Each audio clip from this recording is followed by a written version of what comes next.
Welcome to Tokyo Wave, recorded in a live studio in Harajuku, Japan, with your hosts Aaron and Parker.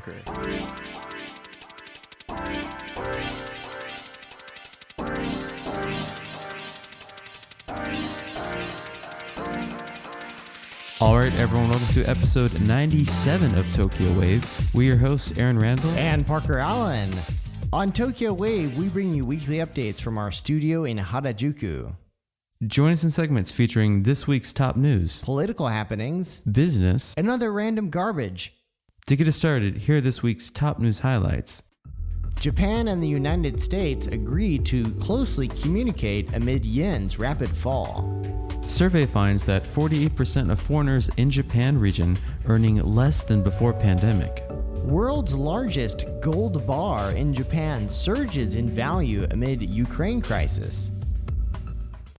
This week in Japan. Alright, our first story. Japan, US agreed to closely communicate amid yen's rapid fall. Kyodo News reported on April 21st that Japanese Finance Minister Shunichi Suzuki said he and U.S. Secretary Treasury Janet Yellen agreed to closely communicate on currency movements amid the yen's rapid decline to a 20-year low against the U.S. dollar. Minister Suzuki told a press conference after his first face-to-face meeting with Yellen in Washington, "I have said the currency's rapid fluctuations are undesirable, but the movements are fast indeed. We have to monitor the developments with vigilance." Vigilance, eh? So the two met a day after a gathering of finance chiefs of the group of 20 major economies. Finance Minister Suzuki also reaffirmed that he and Treasury Secretary Yellen will cooperate with other G7 countries and continue imposing sanctions on Russia for its invasion of Ukraine. The Japanese currency has depreciated rapidly against the dollar on the prospect of a widening monetary policy gap between the two countries. While the Bank of Japan has maintained its aggressive monetary easing, the U.S. Federal Reserve has started tightening its monetary grip to curb rising inflation. A weak yen has been seen as a boon to Japanese exporters as it boosts their overseas profits when the money is repatriated, as we've discussed in previous episodes. However, when combined with soaring crude oil and other commodity prices, it becomes a headache for resource-scarce Japan as it pushes up import costs and can dampen consumer spending. I.e. us and our ability to spend, right? The yen is too damn weak. Buy some yen, please. Yes, everybody We're buy begging some you. yen, come on. It's on sale.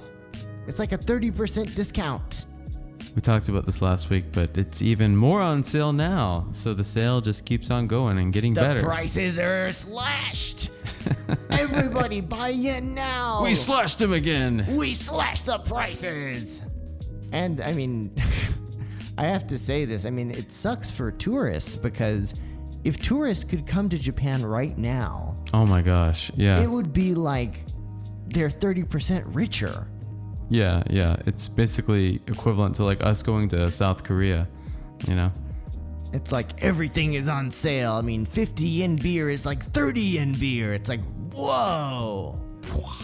Dude, you know, if Japan opened up right now, it would probably, the yen would go back up very quickly because economically speaking, you'd have a surge in tourists come in, they'd spend a shit ton of money. And even though the commodity prices are high, it's still even out, theoretically. Yeah, honestly though, I think we're going to see some aggressive moves by the finance ministry and of course the Bank of Japan to try and mitigate this super weak yen, because I think we've discussed before the safety zone for the yen dollar is around 105 to 110 yen. Right. And so now it's like 20 yen cheaper than they want it to be. Yeah. So the powers that be must have a super huge sense of urgency that they have to do something. Yeah. Or it could mean really bad things for the Japanese consumer.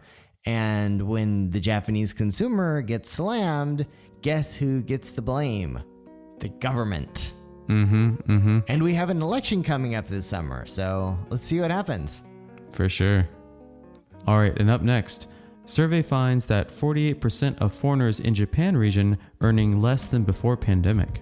The Mainichi has reported that a survey conducted in January by a citizens group in eastern Shizuoka Prefecture has revealed that nearly half of foreign nationals living in their area in central Japan have seen their incomes drop since the start of the pandemic.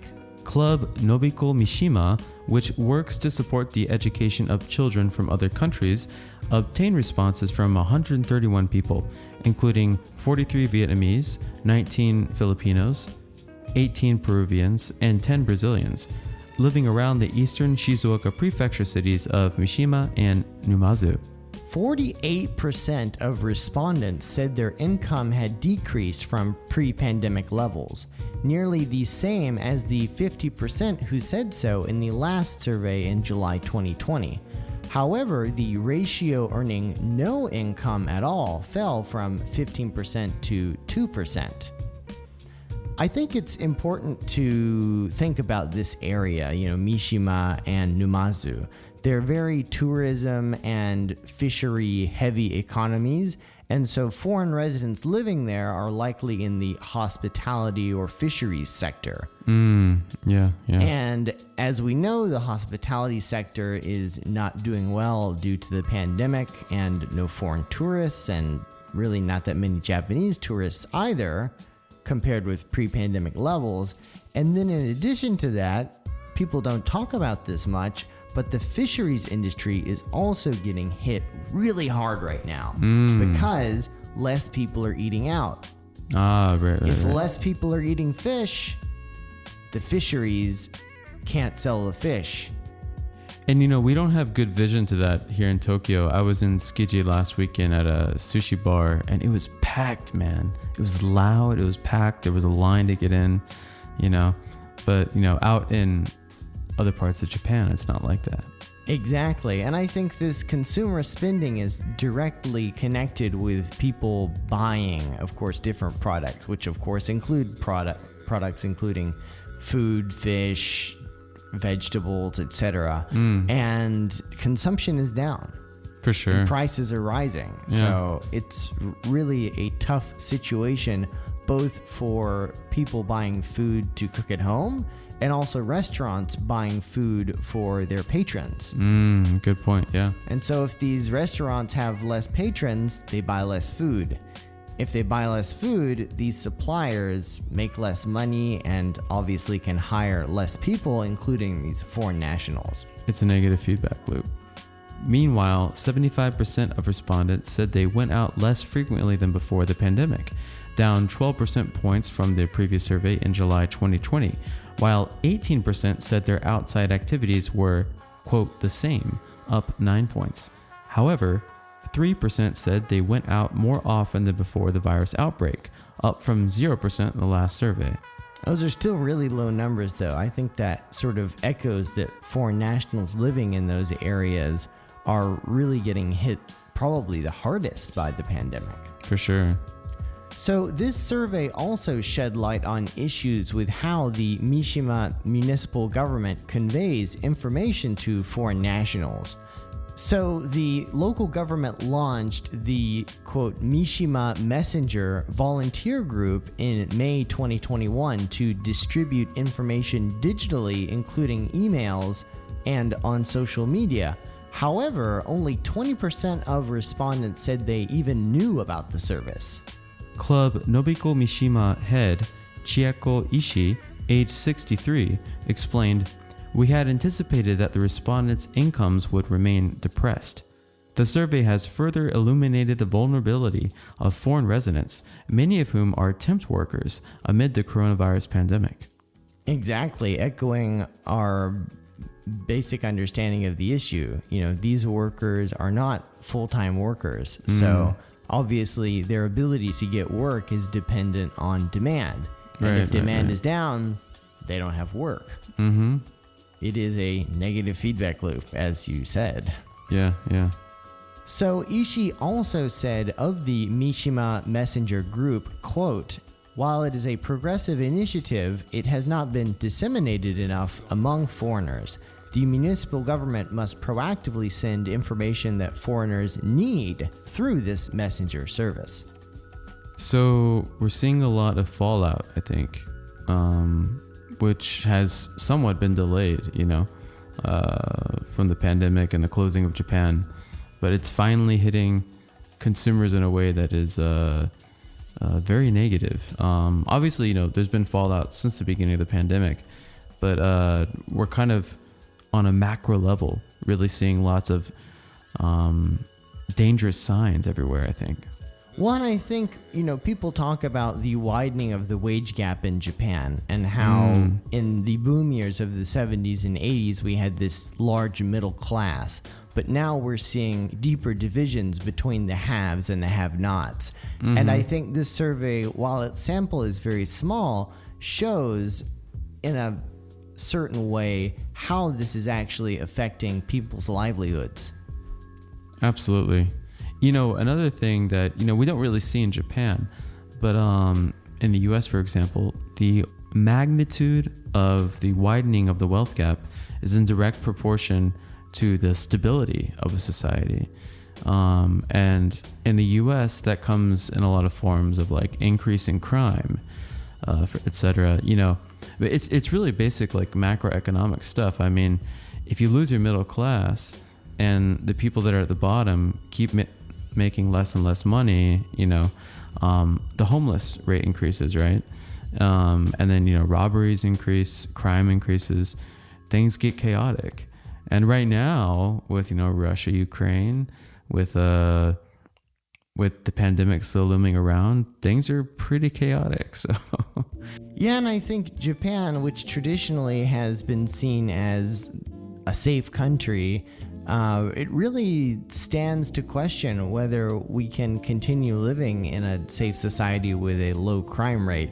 And in the future, I mean, we always talk about the need of more immigration into Japan, but if the people who come to Japan to do this temp work or work in these industries suddenly lose their jobs, we're going to have exactly the same problems we see in other countries. Oh, yeah. Which is why I think the government has been so bearish on more immigration, but they can only hold on to that ideal for so long. And then comes so many questions.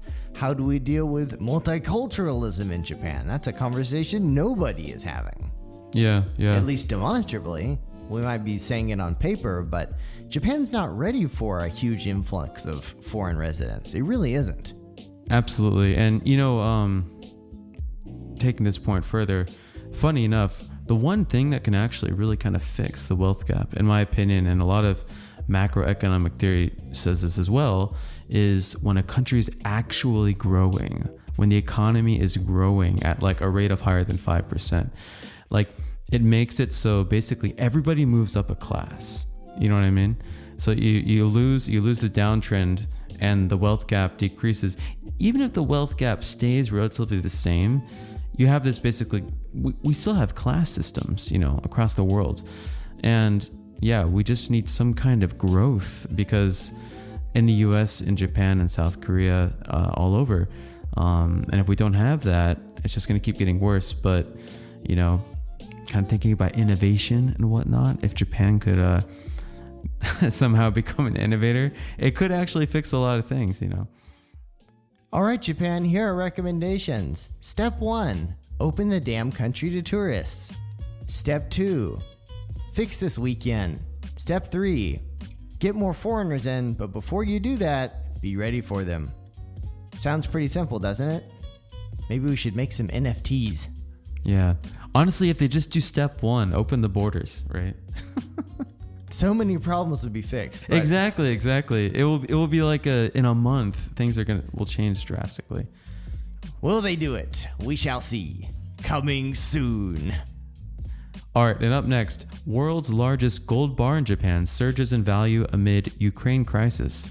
The Mainichi has also reported that as the Ukraine crisis fuels instability and causes commodity prices to skyrocket, the world's largest gold bar has increased in its worth to over 2.2 billion yen, which is about $17.1 million US dollars, more than 5 times its value when it first went on display at a Central Japan theme park in 2005.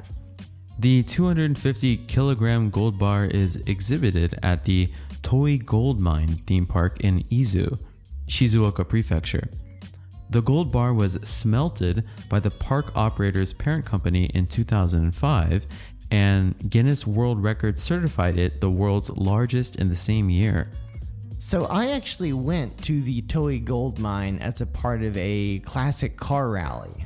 Oh, wow. And so I went there and they had this, exhibit, but it didn't look very interesting. And I didn't know about the gold bar. So I was just like, I don't want to spend 500 yen.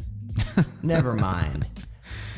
Man, it's so ironic that people pay money to see something that's worth so much money that they can never have, I mean, it's I hate to say it, it's kind of like a tourist trap, but It's an interesting piece of history because, we're going to talk about this later, but the Toi Gold Mine was a real thing and they got gold out of it. And apparently they got a lot of gold out of it a long time ago. Wow. So there is a history there, but now it's just like a parking lot and it looks like a Michi no Eki or sort of like a rest stop. Yeah. And then they've got this theme park that has this admission fee and it's not very well advertised. So I was right in front of it and I had no idea there was this massive gold bar inside this thing. Maybe we'll get into it, but how's the security there? Lax. Oh my God. That's so much value in one piece, right? I don't know. Maybe they've got the Navy SEALs secretly positioned in an underground bunker. It's a big gold bar. Come on. Yeah. So the big gold bar in question went on public display in July of 2005, and at the time it was valued at around 400 million yen, or about 3.5 million USD. So as of April 20th, 1 gram of gold was worth 8,969 yen, including tax, according to gold bar manufacturer Tanaka Kihinzoku Kogyo. Gold is generally seen as a safe haven store of wealth in times of crisis, and its value has risen amid instability caused by the coronavirus pandemic and Russia's war in Ukraine. The bar's value has also risen due to the Japanese yen's recent weakness against the US dollar, which is the international index for the globally traded metal. Toi Gold Mine, which ended mining operations in 1965, was one of Japan's most productive mines over its lifetime. The theme park on the former site introduces visitors to the mine's history and offers them the chance to explore some of its tunnels and pan for gold. But I hear you can't really get any gold. They closed it in 1965. Put two and two together, right? Yeah. I wonder what happens if you find gold there. You'll probably take it away. This is owned by the museum. They bludgeon you with big sticks. Maybe they give you a special little shikaku certificate. You got a piece of gold. Yeah. Congratulations, sucker. It's not worth as much as the price of admission. Or it's worth $10 million, but we own it, so sorry. It could have changed your life and the future of your kids and everything, but here's a certificate. You have two options. You can give it back to us now, or you can give it back to us after we bludgeon you with long sticks. So visitors can touch the bar through a hole in its acrylic display case. The park has seized on the rising value in its social media promotions, in which it claims touching the gold bar will increase visitors' financial luck. Park official Ayumi Kokubu said, "We have no predictions for how far the price could rise. We'd like the world to soon be a more stable place." That's a big gold bar. I just gotta say, I think there's probably some guys in China, somewhere in Europe, plotting to come here and steal that thing. Because, Well, in the 70s and 80s, you had a lot of heists in Japan that were planned by foreigners. A lot of people don't know about that. Whoa. Yeah, they had bank heists, and it was a real big deal. Dude, that'd be like a sick Tarantino movie. Maybe we should talk about that in our upcoming audio series. Yeah, that sounds like a good idea. Stealing the massive gold bar. Coming soon. All right, and up next on Japanese Politics Wow, we're going to be talking about casinos.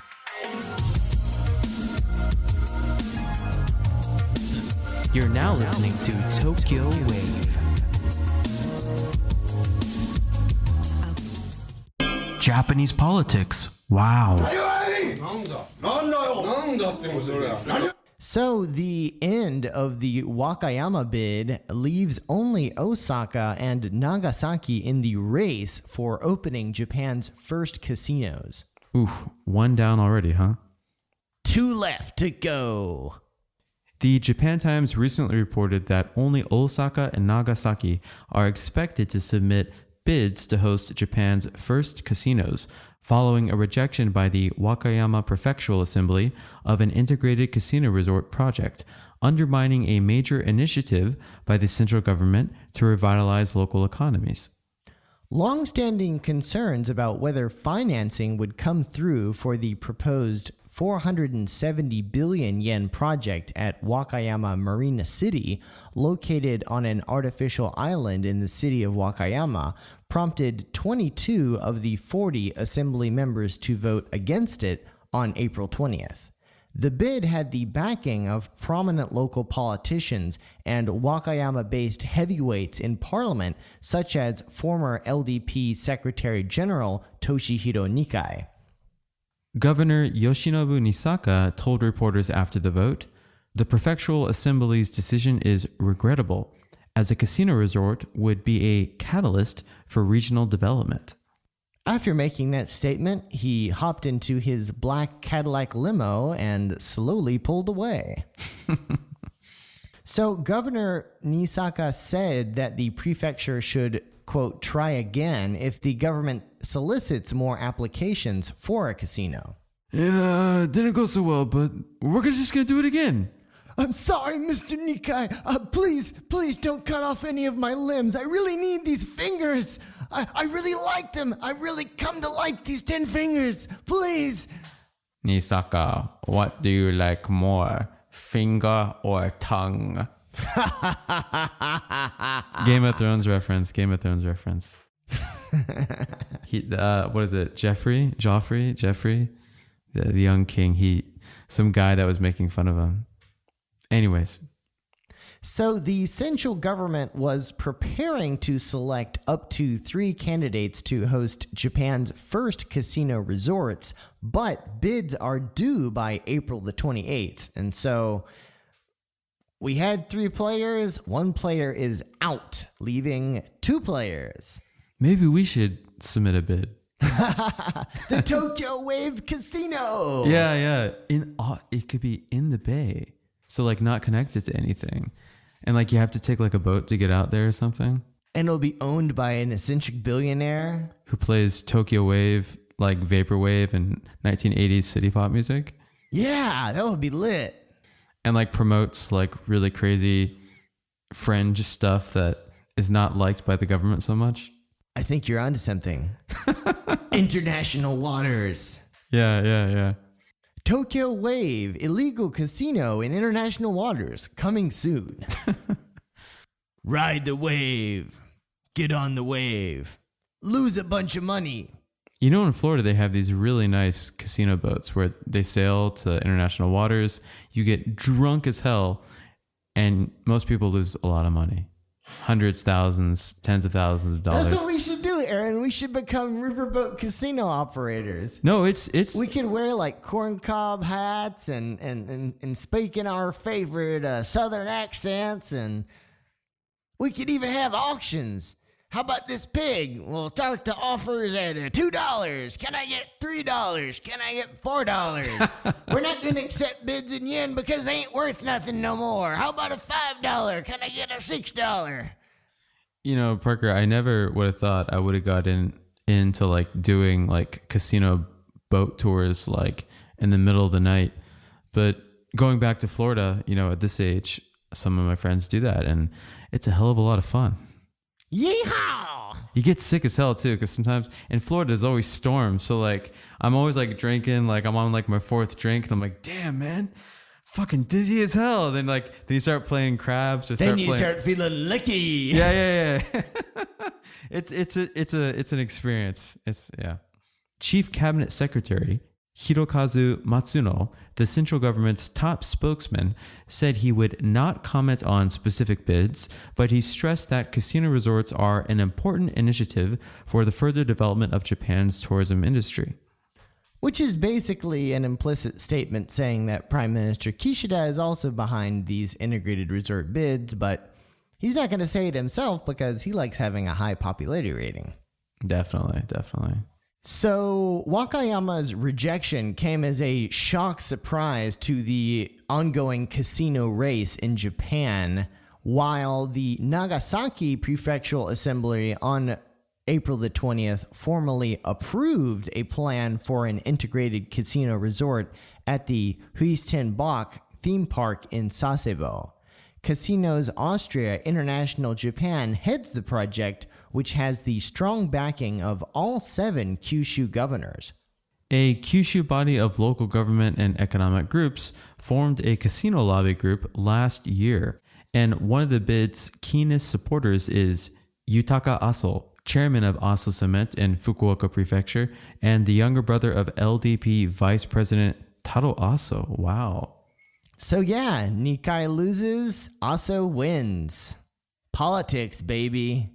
Who says Japanese politics ain't interesting? Come on. He owns a cement company too. Wonder if they use the cement for certain things. Hey, you really gotta back this casino bid, or you might end up in the bay, wearing some really heavy shoes that are really hard to get off, Bada bing, bada boom. You see this wall we're building right behind us?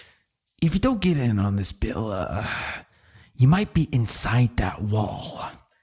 I really didn't think we were gonna put any people in the wall, so we have enough cement to have a wall without people inside of it, but if push comes to shove, we could use the cement somewhere else, so think about it. So the Huitenbach Casino Resort is expected to open in the autumn of 2027, which is probably around the same time foreign tourists can finally come back, and it expects to draw about 6.7 million people annually.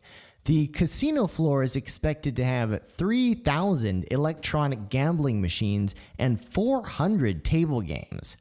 Also, convention facilities that can host more than 6,000 people and 4 hotels with more than 2,500 rooms are also planned. Wow. That is a big resort. Yeah, sounds fun. A total of 438 billion yen is needed to cover resort construction and other necessary costs. By fiscal 2031, revenue is projected to be 271 billion yen for the year. Well, if those projections are accurate, which of course is really hard to say, that would mean that they would cover their costs basically by year 5. Yeah. And start making boatloads of money. And maybe starting that riverboat casino that we want to run.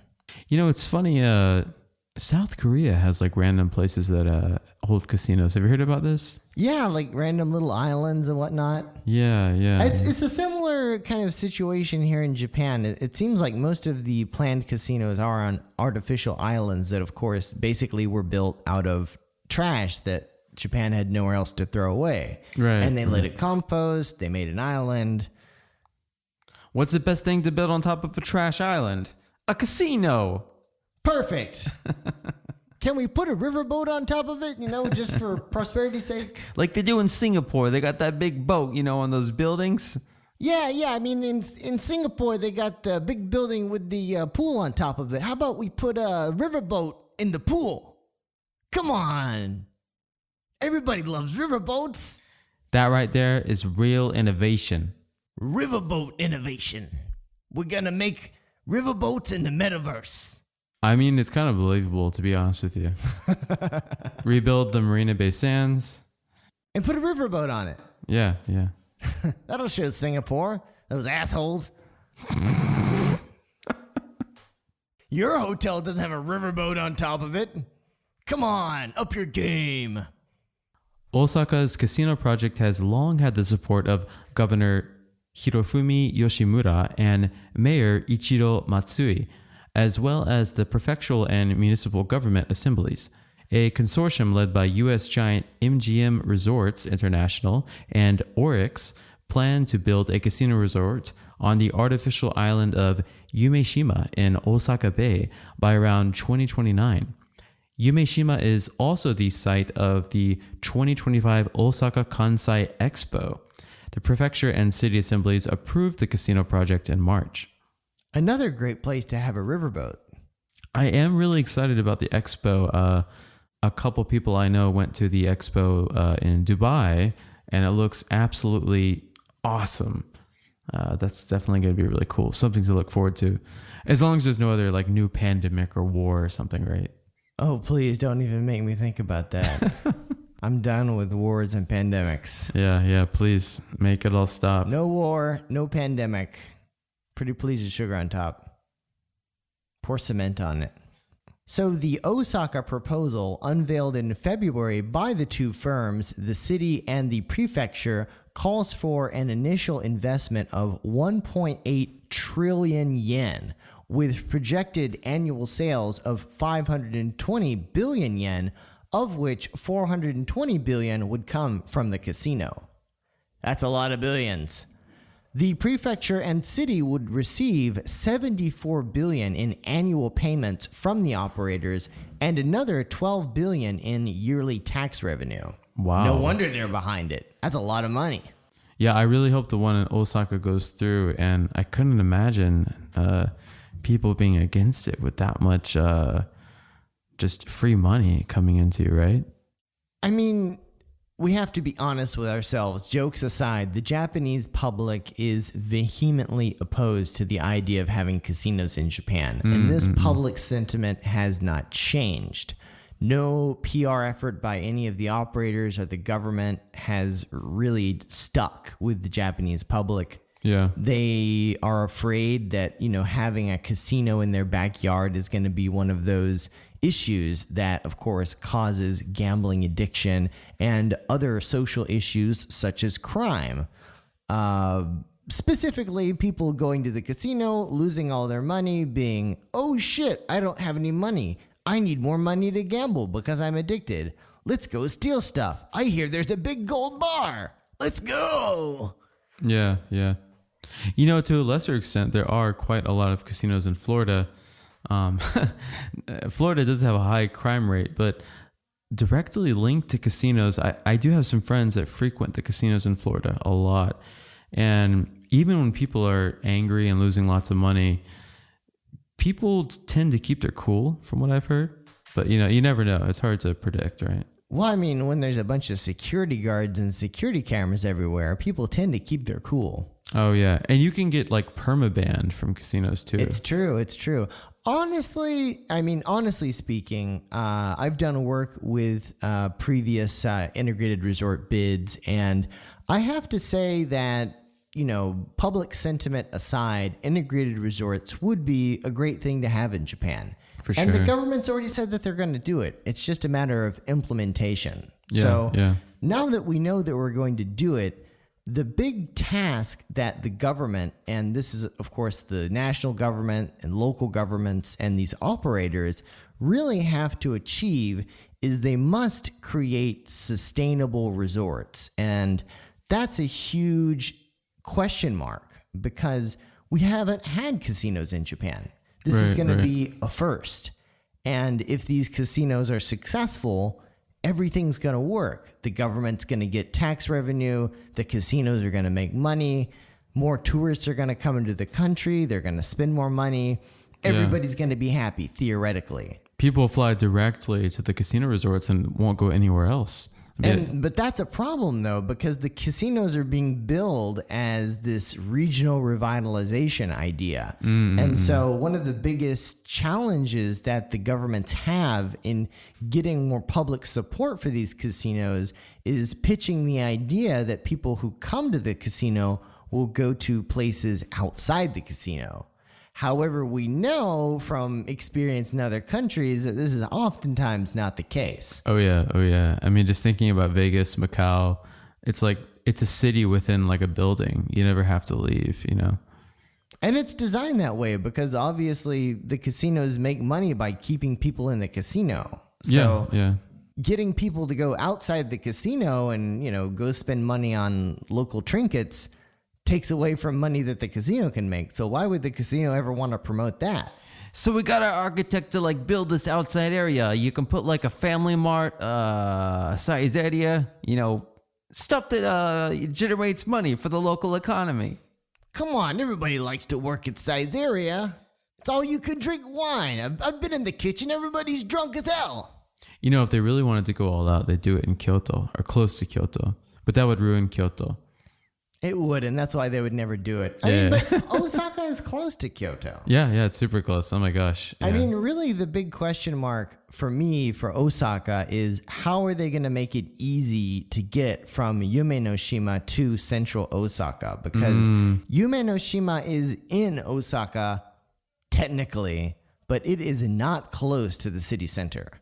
And so there's been talk of like boats and river boats and kind of ferries to get people between the integrated resort and the main city, but I don't know if that's actually going to happen. That's sort of unclear at this point. However, I have to say, of the open casino bids between, of course, Nagasaki and Osaka, Osaka is the clear slam dunk. If they build an Osaka casino, it will make money. It's a done deal. I mean, this is very clear. What's less clear to me is whether this Nagasaki casino can make it.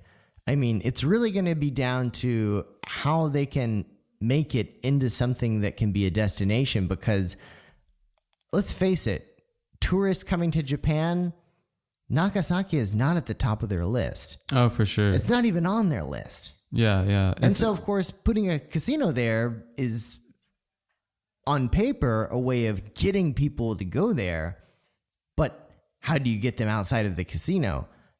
That is a question that I'm sure they have tried to answer, but obviously the answer is a little bit more complicated than what can be done through PR and branding. So all in all, the mayor of Osaka, Matsui, said on April 20th that the Wakayama's withdrawal from the casino race would not affect Osaka's plans.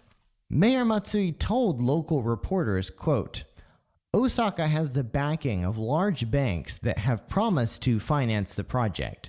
The aim of the Osaka Resort project is different from that of Wakayama, so the rejection will not have a major impact on our project. Osaka and Nagasaki have until April 28th to submit their plans for review by a central government committee of experts who will examine the financial feasibility of the plans and what measure each project takes to deal with gambling addiction. While the government has given no schedule for the review, approval or rejection of the Osaka and Nagasaki projects would come in the second half of this year. I'm going to make a projection. I think Osaka is going to get it, and I think Nagasaki is not going to get it. So we're just going to have one? In the first round, there's going to be multiple rounds. Oh, okay. And so this is also sort of hearsay. It might happen, it might not happen. But the idea is there's this first round, the first casino opens, it's not a disaster, and then the government can say, okay, we have a casino in Japan. The country's not falling apart. Let's make more. Yeah. We won. If they get one working, we're going to have like 10 within like 5 years probably. I don't know. I mean, obviously, there's only 3 licenses. So if only Osaka wins in the first round, the second round might be for 2 licenses, or the government might, of course, expand the number of licenses. But honestly, I see maybe 3, maximum 5 total casinos in Japan if it really takes off. Yeah. And really, the big question marks are 2 places. No, I'm sorry, 3 places. The first place is Hokkaido. There are big hopes for a casino in Hokkaido, and Hokkaido has great local tourism destinations that we've talked about before on the podcast. But Hokkaido's governor is against a casino bid. So the question is, will he change his mind, or in a future election, will he be replaced by someone else? Right. The other hot button is Okinawa, another popular tourist destination.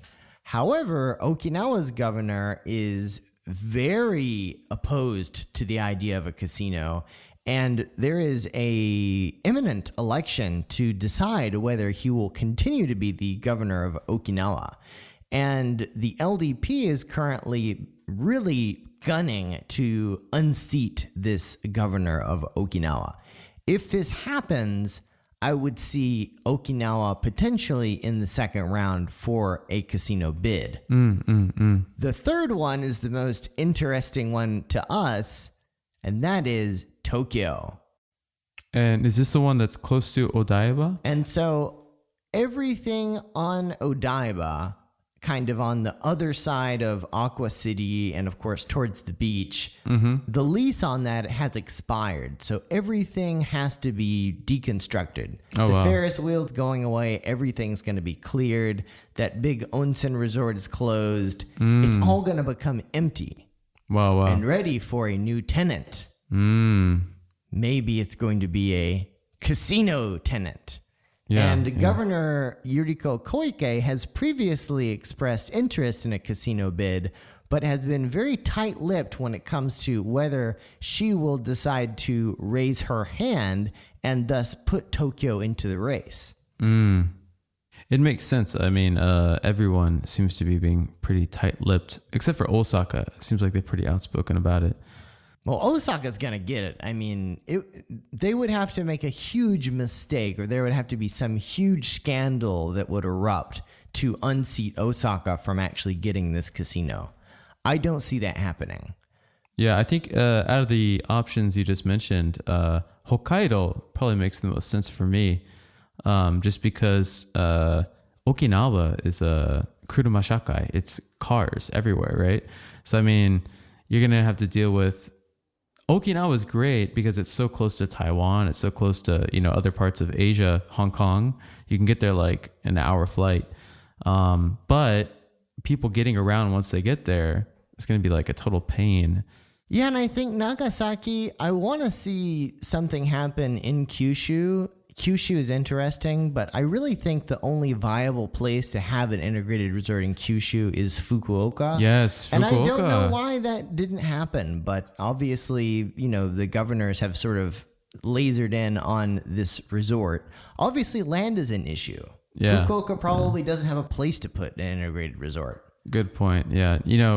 On my last trip to Fukuoka, it totally seems like the kind of city that would have a casino. It's just a lot of fun. It's similar to Osaka. The people down there, the personalities are a lot different, a lot more open, not so cold as Tokyo. Maybe they're secretly building an artificial island. Who knows? Weirder things have happened in this country. No, for sure. So what's going to happen in the casino race? Let's see what happens next. Let's check it out. Hey, listeners, that's right. You listener right there. Who do you think should be our next guest on Tokyo Wave? Let us know. Drop us a line at wave@tokyowave.jp. We hope you enjoyed Tokyo Wave. If you haven't already, you can subscribe to our podcast on Apple Podcasts, Spotify, SoundCloud, and YouTube. Join us again next week on Tokyo Wave.